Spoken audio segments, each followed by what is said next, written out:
name is Christopher Chacon. I'm an anomalist, parapsychological researcher, and paranormal expert.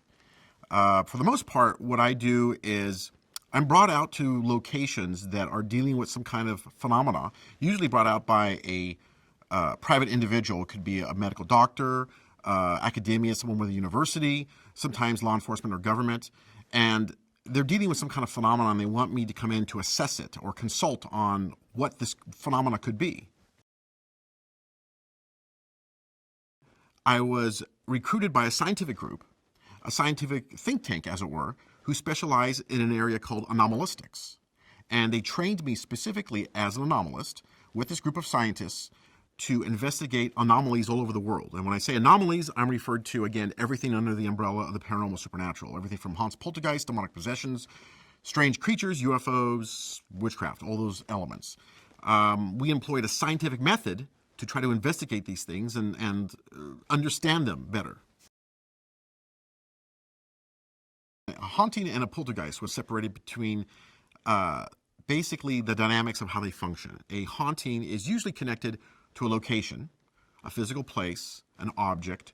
The haunting usually stays within those domains of that physical, whether it be a domain or a specific object. The poltergeist is different in that it's more kinetic. It more interacts with the environment. Sometimes it even follows behind a specific person. And these are concepts that were basically embraced by the parapsychological community early on. Most people think a poltergeist is a incorporeal spirit, a person who's passed away, who's taken on a very volatile form in the environment. But another type of poltergeist, which is very common in the parapsychological community, is something that refers to RSPK, which stands for recurrent spontaneous psychokinesis. And the theory is that stresses in an agent or person in the environment, they are somehow producing this psychokinetic ability. And it's happening subconsciously, so they're not even aware of it. And this ability affects the environment or objects in the room. It could make the room colder. They could be typing on a computer, stressed out, and suddenly the whole computer goes black. They put their keys one place, and suddenly the keys are gone, as if they've flown someplace else. And in some cases, the phenomena gets so volatile that it takes on a physical form and actually has attacked people in the environment themselves. Quite often, the individuals who are most affected by poltergeist phenomena seem to be children, pre-adolescent children, very, very little children, and women, actually. A lot of theories have to do with that these phenomena are emotionally based, and they're more in touch with emotion. They're able to sense things a little differently. There's a biological element that's introduced there. But children specifically seem to have a more connection sometimes to these events because they're more open to the possibility of things. They don't know yet that what the laws of gravity are or the laws of physics are. So when something happens, oh, it's perfectly normal. There have been many cases we've investigated where I'm looking at a child watching an event happen, and to us, clearly the event is impossible. You know, gravity is there. Things are not by themselves supposed to move or flip over. And to the child, you know, they giggle and laugh because, wow, that's pretty neat. They don't understand the fact that there's laws of physics there. You have to follow a scientific protocol to differentiate, okay, is it this, or this? And you want to do that as carefully as possible without getting injured. But yeah, other than nose broken twice, chipped teeth, hair's been burned off 5 or 6 times, arm broken, ribs been broken, asphyxiated about 7 times.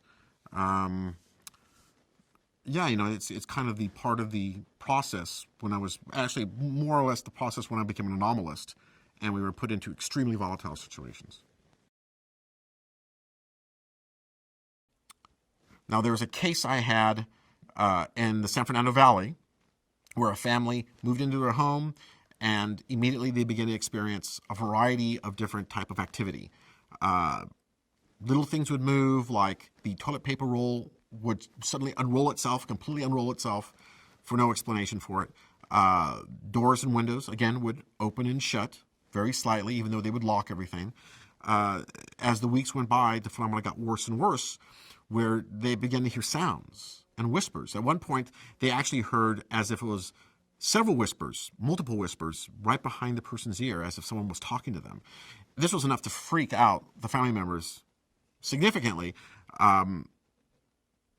till at one point the kids were sitting in front of the fireplace, and the fire in the fireplace, according to the children, took on almost a morphine, like a face type of appearance, and actually swept out toward them. The children had second-degree burns on the front of them. Hey guys, stay with me because I've got a really interesting movie fact from the Alien series.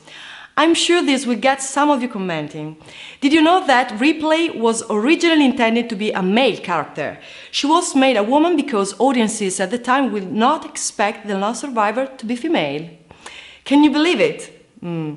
Let us know your thoughts in the comments below. Thanks for watching, subscribe to keep up to date, and remember, a woman place is in the kitchen. Not.